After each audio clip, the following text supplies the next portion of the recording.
2015년 12월 3일 김포국제공항. 경찰과 함께 입국하는 한 중년 남성. 살해 혐의를 인정하느냐 라는 질문에 난 안 했다 라고 뻔뻔하게 이야기합니다. 한국으로 송환된 심경에 대해선 난 모른다, 유족에게 할 말은 없다, 살인 혐의는 전부 하지 않았다, 이 모든 내용을 조사하며 전부 말하겠다라고 하는 남자. 무려 25년 만에 검거된 장기 미제살인 사건의 용의자 김씨였습니다. 과연 그는 정말 범인이 맞을까요? 토요 사건 팩트, 방화쇠를 당긴 자, 2000 공기총살인 사건 심리 분석편입니다.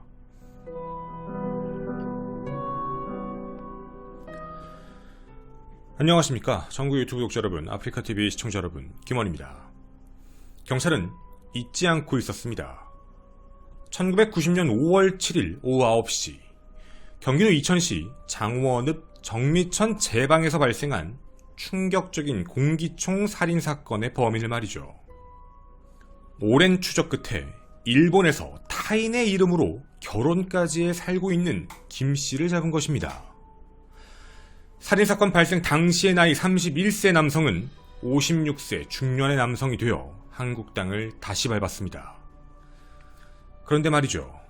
이 사건은 아직까지도 의문점이 많이 남는 사건입니다. 주범이라고 확실하게 판단한 수사기관, 결국 빠르게 재판까지 이어져 재판부는 이런 결론을 도출합니다. 김씨는 공범과 함께 잔혹하고 계획적 방법으로 피해자를 살해했다. 25년간 일본으로 도주해 있었고 이 사건의 주범임에도 불구하고 공범에게 모든 책임을 전가했다. 김씨에게 징역 22년 6개월형을 선고한다. 겉으로 보기엔 아무 문제가 없어 보이는 이 사건의 결과가 왜 이렇게 말이 많은 걸까요? 주범 김씨의 변호인은 이렇게 답답함을 전합니다. 아니, 공범의 진술 이외에는 목격자도 증거도 없는 사건이다. 도대체 공범의 진술만으로 어떻게 이 사람은 공범, 이 사람은 진범, 이걸 확정할 수 있는가? 라며 말이죠.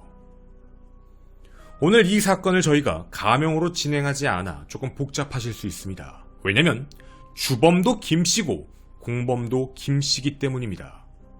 하지만 저희는 일단 편의상 현재 사법부가 판단한 이 남자를 주범 김씨, 그리고 공범 김씨, 이렇게 명칭을 붙여 두 명의 김씨로 이야기를 해보고자 합니다. 8살 차이가 나는 두 명의 김씨, 한 명은 주범, 한 명은 공범이 되어 법의 심판을 받았지만 아직도 자신은 주범이 아니다 라고 이야기하는 김씨. 우리는 이 사건에 대해 크게 두 가지를 함께 생각해 볼 예정입니다. 첫째, 사람이 죽었는데 누가 주범이고 누가 공범인지가 왜 중요한 거야? 라는 점. 둘째, 진짜 주범은 그럼 누구일까? 지금부터 그 사건의 그날로 돌아가 보도록 하겠습니다. 1990년 5월 9일 오후 1시 경기도 이천시 장원읍의 한 방주. 인근에 살았던 주민은 점심 식사를 마친 후 평소와 다름없이 길을 걷던 도중 핏자국을 발견합니다. 소를 몰래 훔쳐먹던 그 시절 누군가가 또 소를 훔쳐서 죽였구나 라는 생각에 핏자국이 뭉친 그 땅을 조심스럽게 파보기 시작했습니다. 그런데 그 안에는 옷을 입은 사람의 발이 보였습니다. 건장한 체격의 젊은 남성, 사망한 지 그렇게 오래돼 보이지도 않았습니다. 시신의 직접 사인은 총기에 의한 뇌손상, 머리에 집중된 총알은 뒤쪽 2곳, 왼쪽 오른쪽 각각 3곳에 구멍이 있었습니다. 들어오고 나간 곳, 즉 사입구와 사출구를 비교해 추측을 해보면 총 5발의 총상이었다라고 판단합니다. 뿐만 아니라 머리에는 둔기에 맞은 큰 상처까지 함께 보였습니다. 피해자의 신원 확인 결과 피해자는 살인, 강도 혐의로 지명수배 중이었던 성남 지역 조직폭력배 국제마피아 행동대원 당시 나이 22세 A씨였습니다. 지명수배로 도주 중이던 그가 시신으로 발견된 것이죠. 당연히 경찰은 조직 싸움이라고 밖에 생각할 수 없었습니다. 그런데 유력 용의자가 전혀 다른 곳에서 나타납니다. A가 투숙하던 여관에는 당시 31세 주범 김씨의 일기장들이 발견됐는데 그 안에 그리고 그 주변에 많은 결정적 목격 증언들이 확보됩니다. 사건이 발생할 때쯤 주범 김씨와 8살 차이가 났던 공범 김씨 그리고 피해자 A씨 셋이 함께 어울려 다녔다라는 정황이었죠. 주범 김씨는 유흥주점에서 가수를 대는 일, 즉 보도방을 운영했고 23세 김씨, 즉 공범 김씨는 운전기사로 일을 하고 있었으며 조직폭력배 A씨와 공범 김씨는 동창 사이로 확인이 됩니다. 5월 7일 오전 10시 2명의 김씨와 피해자 A씨가 함께 있었다는 마지막 목격담을 끝으로 A씨의 행방은 묘연해진 상황이었고 의심을 한 2명의 김씨는 이미 종적을 감춘 상황이었습니다. 그런데 사건 발생 3개월이 지난 1990년 8월 30일 8살이었는 공범 김씨가 서울 강북에서 자동차를 훔치다가 특수절도 혐의로 긴급 체포가 됩니다. 그리고 사건은 새로운 전환점을 맞이하죠. 모두 자백을 합니다. 자기는 주범이 아니다. 8살 위에 있던 김씨 그 형이 주범이고 나는 공범이다.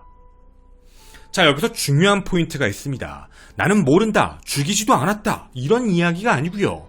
난 현장에 있었고 도왔다. 즉 공범이다. 라는 걸 인정하며 모든 자백을 합니다.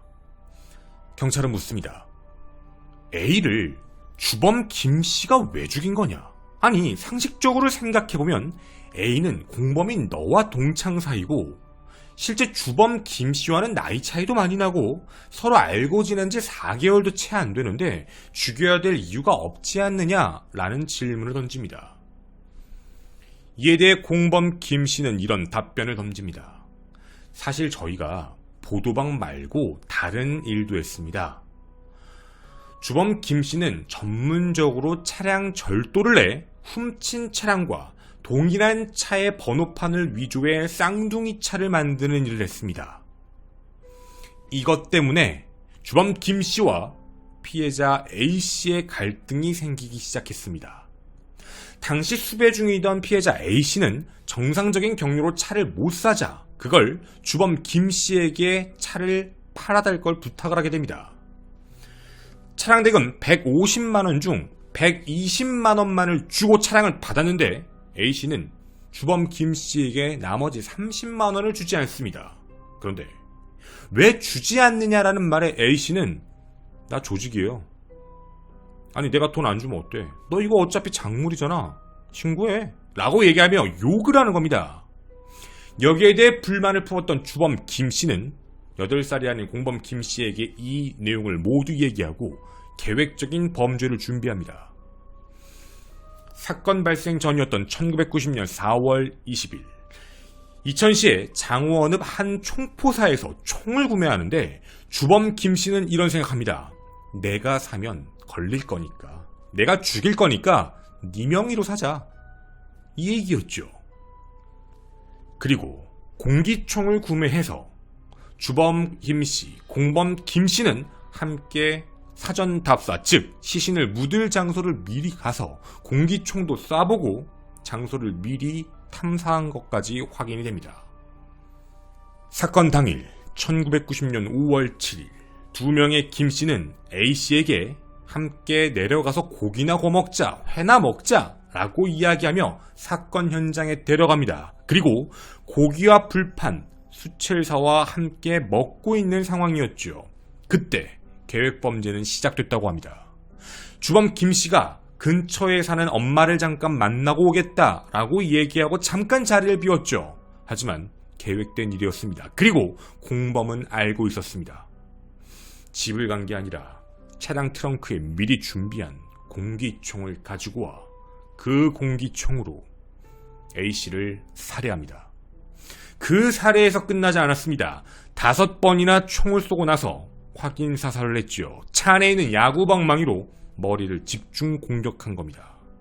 그렇게 확실하게 피해자가 사망했다는 사실을 알고 살해 현장에서 8m 정도를 끌고 가 1.1m 깊이의 구멍을 파 A씨를 매장하게 됩니다. 실제로 사건 현장을 살펴보면 발바닥 부분이 보인다라고 생각한 것 같습니다. 잘 접히지가 않았던 거죠. 해서 그 위에 돌을 올려놓는 치밀함까지 보였습니다. 이 모든 자백, 바로 공범 김씨의 자백이었지요. 그리고 공범 김씨는 자신의 범죄 혐의에 대해 부인하지 않았습니다. 나도 같이 가담했다. 이에 대해 재판부는 공범 김씨에 대해 사형을 구형합니다. 1심에선 무기징역형이 확정났으나 다시 항소를 시작했고, 이에 대해 공범 김씨는 살인을 직접 가담한 게 아니라 공모 혐의만 했다라고 억울하다라고 주장했고, 이 주장을 2심은 받아들입니다. 그리고 징역 15년형을 선고했지요. 현재 그는 세상에 나와 살고 있습니다. 그렇게 이 사건은 끝난 듯 했습니다. 하지만 문제가 있었죠. 바로 공범 김씨가 얘기한 주범 김씨는 검거하지 못했습니다. 살인에 대한 죄를 물어야 되거든요. 하지만 문제가 있었습니다. 애초에 3개월 이후 공범 김씨가 체포됐던 이유가 있었는데요. 이들은 사건 발생 이후 일본으로 출국한 사실이 확인됐습니다. 정확히는 자신들의 이름으로 출국한 게 아니라 위조 주민등록, 위조 여권을 이용해 일본으로 들어가 버린 상황이었죠. 하지만 공범 김씨는 일본에 가서 적응을 잘 못했던 것 같습니다. 3개월이 지나 안 되겠다 싶어 다시 한국으로 돌아왔다가 걸리게 된 것이었죠. 그렇게 시간이 25년이 지난 겁니다. 저희가 처음 봤던 바로 그 범인이 25년 만에 드디어 검거되어 2015년 대한민국으로 송환된 것입니다. 그런데 주범 김씨가 갑자기 이상한 소리를 하기 시작합니다. 내가 뭘 죽였어요? 난 안 죽였습니다. 죽인 건, 그리고 계획한 건 전부 공범 김씨다. 즉 자신보다 8살 어린 징역 15년형을 선고받은 그 김씨가 자신에게 모든 죄를 떠넘기고 15년형만을 받은 것이다 라는 주장을 펼칩니다. 여기선 분명히 문제가 있습니다. 만약 김씨의 말이 사실, 즉 주범 김씨의 말이 사실이라면 공범 김씨의 형량은 잘못 매겨진 겁니다. 그리고 만약 공범 김씨의 말이 진실이고 정말 주범 김씨가 범인이라면 그는 지금 말도 안 되고 있는 거짓 주장을 하고 있는 상황이었죠. 과연 그가 얘기하는 알리바이는 어떤 게 있는 걸까요? 그가 지금부터 한 이야기를 자세히 들어봐 주십시오. 25년 만에 듣게 되는 주범 김씨의 변론입니다. 1990년 5월 7일 그날은 난 공범 김씨를 만난 적이 없다. 정확히는 보도방 운영차 여자 가수, 노래를 부르는 사람을 데리고 지방 출장을 갔었다. 그런데 올라오려고 하는 도중에 그때 공범 김씨에게 전화가 왔고 자신이 A와 함께 만난다라며 장소를 얘기해줄 그 장소로 간 것이다. 갔는데 이 둘이 갑자기 고기가 어떻네 저쩌네, 그리고 변호사를 선임한 해 만에 말다툼을 시작하더니 눈앞에서 공범 김씨가 사라졌다.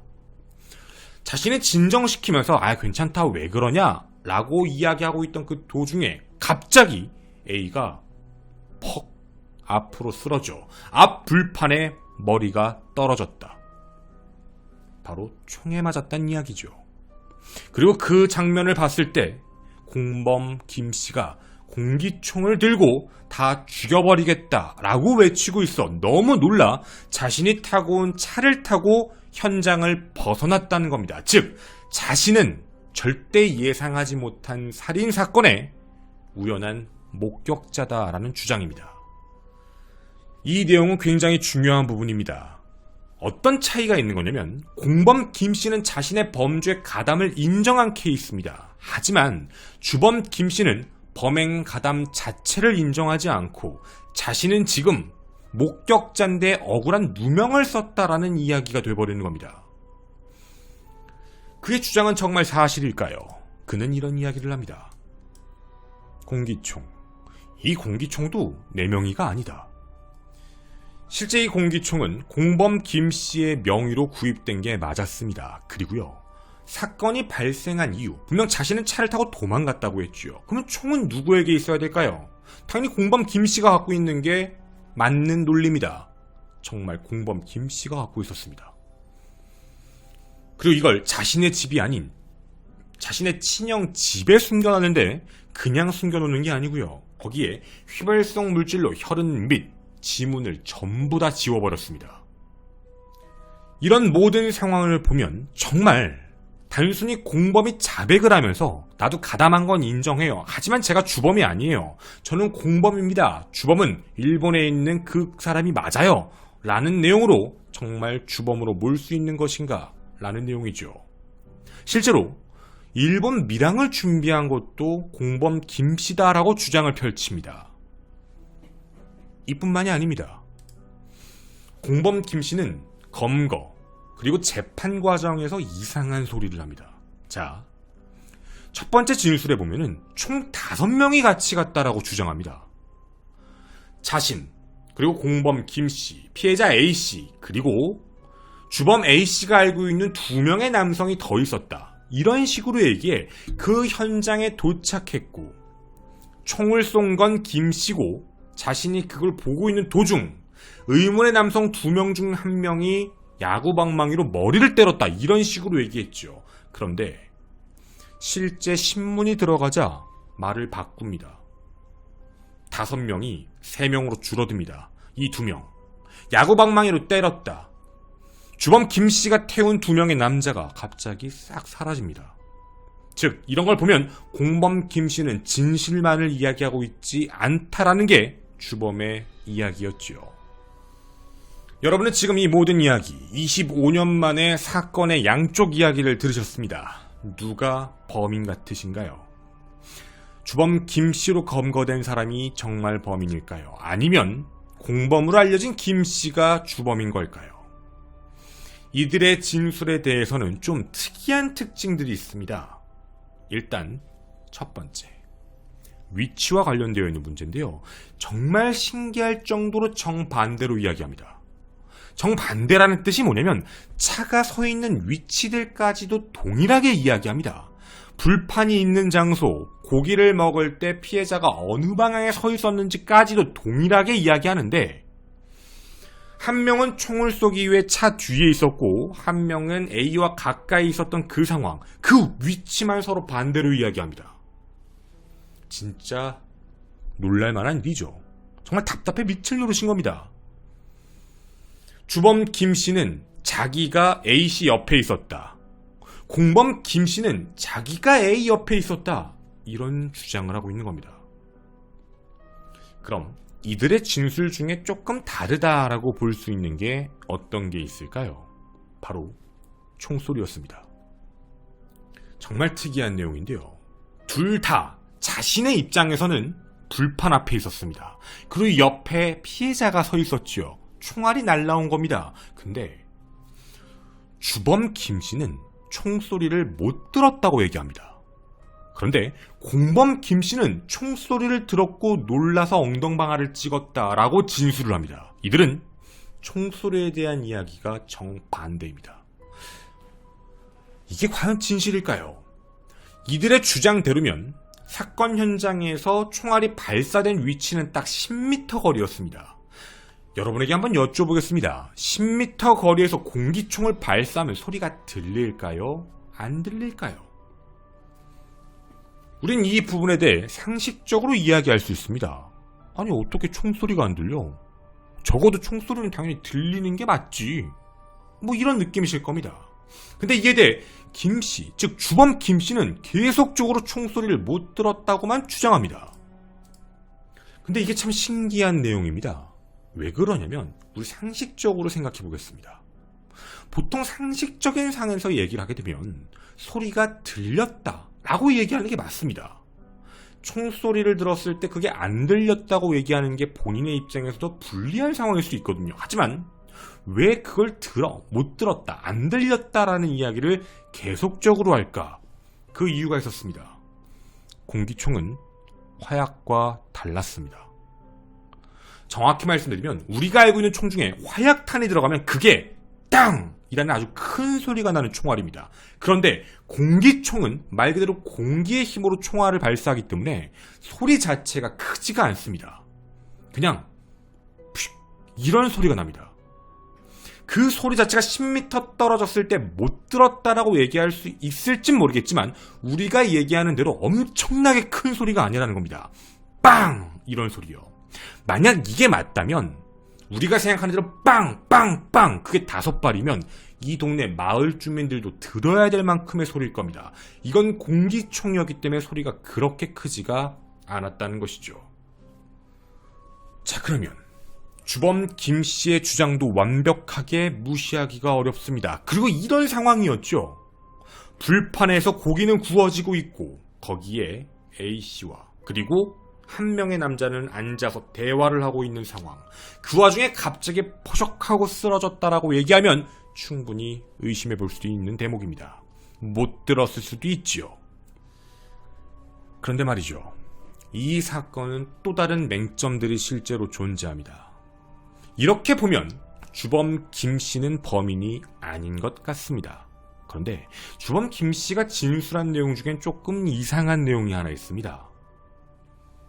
자신이 A와 대화를 하고 있는 상황, 싸우고 있다가 중재하고 공범 김씨가 사라지고 자기가 대화를 하고 있는 도중에 공범 김씨가 자동차로 가서 트렁크에서 총을 꺼내 조준 사격을 하고 쐈다라는 말을 합니다.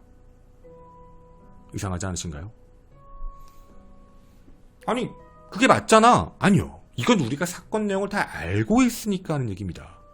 주범의 입장에서는 이 모든 앞에 있는 내용을 알 수가 없습니다. 어떻게 알죠? 자기는 그냥 앉아있다가 사람이 쓰러지는 걸 봤다 라고 얘기하는 게 진술의 전부였는데 경찰 조사 진술에서는 공범이 자동차로 가서 그 안에서 트렁크에 있는 공기총을 꺼내 조준 사격을 해 총을 쐈다라는 이야기를 합니다. 말이 안 맞는 내용입니다. 어느 쪽으로 보더라도 주범이든 공범이든 참 이상한 행동을 많이 하고 진술이 이상한 내용들이 많이 있는 대목이죠. 이 사건의 문제점, 서두에 얘기한 가장 큰 2가지였습니다. 주범이든 공범이든 무슨 상관이냐? 지금 주범 김씨는 자신은 목격자다라고 주장하고 있습니다. 공범 김씨처럼 공범임을 인정하면 살해할 의지와 관련돼서 죗값을 치르게 되는데 지금 자신은 우연히 가게 된 목격자다라고 주장을 해버리게 되면 그는 어떠한 죄를 물 수도 없습니다. 우연히 간 사람이죠. 현장에 있었다는 이유만으로 억울하게 살인 누명을 쓴 목격자일까요? 정말 공범 김씨 때문에 22년 6개월을 선고받은 그런 남자인 걸까요? 그는 지금도 억울하다고 이야기하고 있습니다.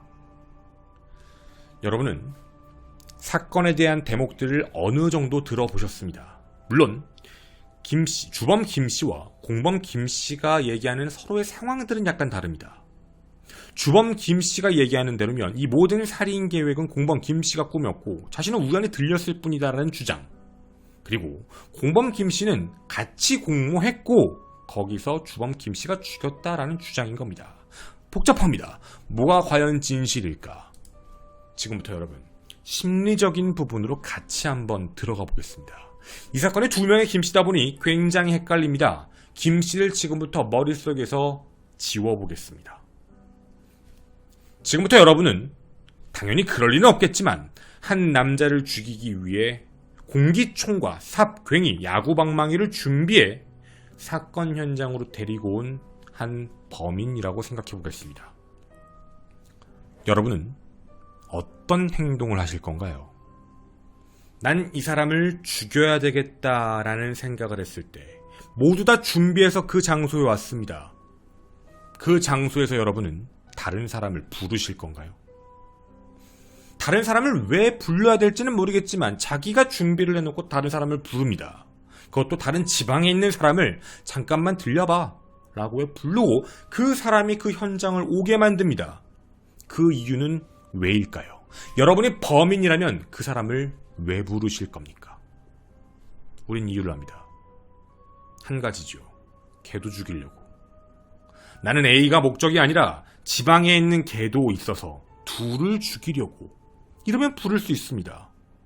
그거 아니면 지방에 있는 사람을 부르는 건 자신에게 매우 위험한 행동입니다.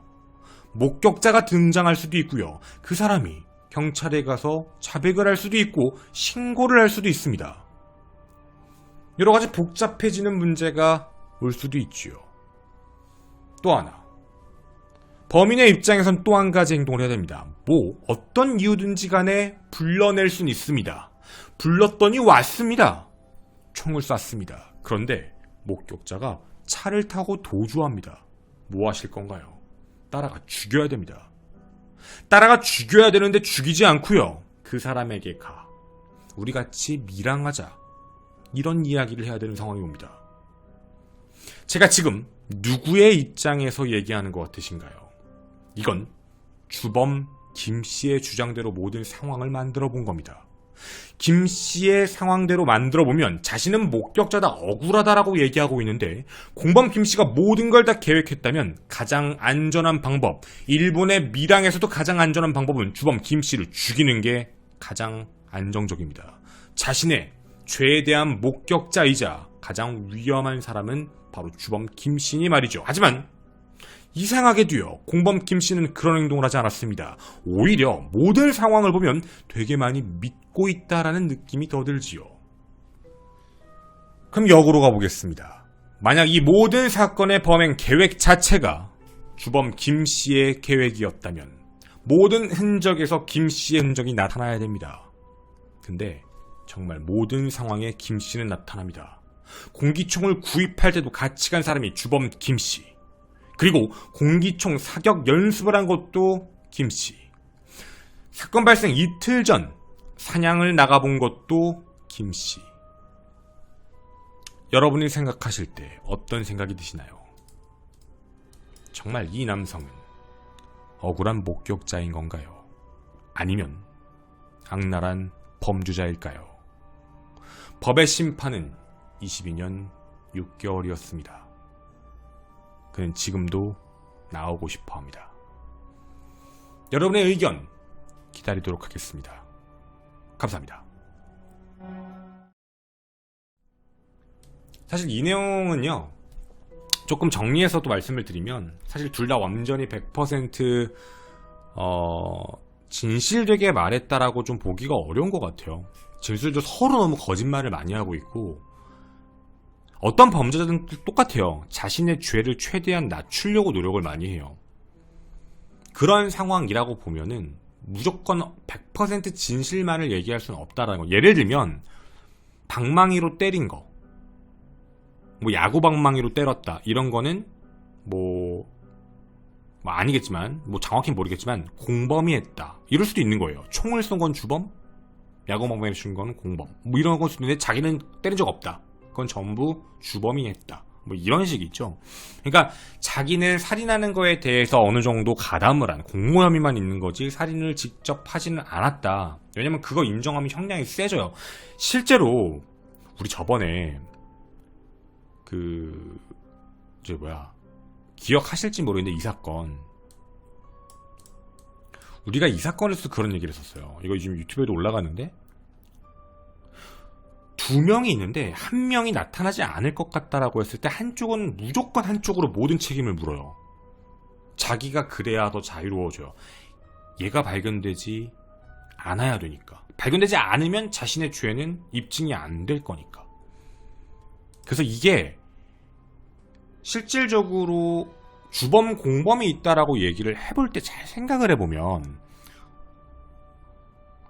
한쪽이 완벽하게 나타나지 않는다, 아마 안 잡힐 거다, 뭐 살아있지 않다, 혹은 뭐 이 사람이 완벽하게 처리가 됐다라고 믿음이 있으면 한쪽은 무조건 모든 죄를 한쪽에 물게 돼 있어요. 다 밀어버려요. 이런 사건들 되게 많아요. 여러분도 알고 계신 뭐 이태원 살인 사건 같은 경우도 그래서 말이 많았죠. 누가 정말 범인이야. 서로 범인이라고 하니까. 그때는 뭐 결국에는 양쪽 다 무죄가 나와서 좀 초반에 문제였지만 나중에는 드디어 됐죠. 혈흔 분석으로 해서 누구의 진술이 맞았는지를 찾았지만, 그러니까 어쨌든